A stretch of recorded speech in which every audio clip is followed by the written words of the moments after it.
शुरुआत करते हैं महत्वपूर्ण प्रश्नों के बारे में बिना टाइम गवाए। तो सबसे पहले प्रश्न आता है पित्त, जिसे बाइल कहा जाता है, उसका पीएच मान कितना होता है? तो ये होता है 7.7। ठीक है। पित्त स्त्रावित होता है तो ये होता है यकृत द्वारा। ठीक है, पित्त जो है वो स्त्रावित होता है यकृत से।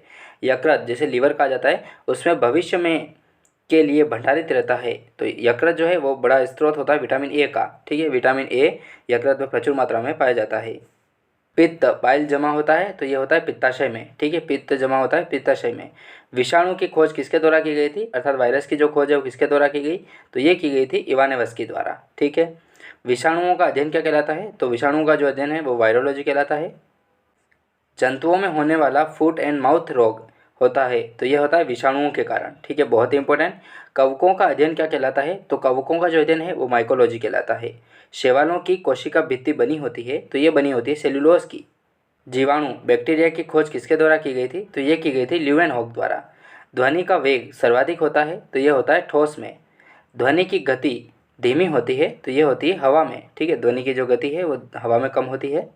ध्वनि की चाल होती है तो ध्वनि की जो चाल है वो होती है 760 मील पर घंटा। ठीक है।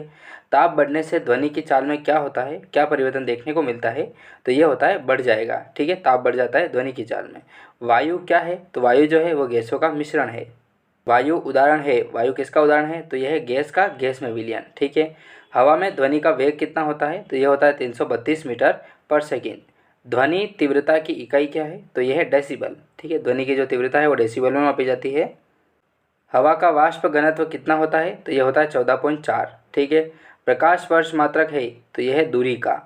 एक प्रकाश वर्ष मनुष्य में मेरुदंड से कितनी जोड़ी तंत्रिकाएं निकलती है? तो ये निकलती है 31 जोड़ी। ठीक है। गुणसूत्र अर्थात क्रोमोसोम की खोज किसके द्वारा की गई थी? तो ये की गई थी वाल्डेयर द्वारा। गुणसूत्रों का निर्माण किसके द्वारा होता है? तो ये होता है क्रोमेटिन नामक पदार्थ से। मनुष्य में क्रोमोसोम की संख्या कितनी होती है? तो यह होती है 46 अर्थात 23 जोड़ी।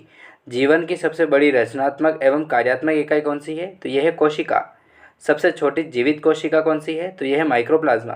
शरीर की सबसे लंबी कोशिका कौन सी है? तो यह है तंत्रिका तंत्र। ठीक है, शरीर की सबसे लंबी कोशिका तंत्रिका तंत्र है।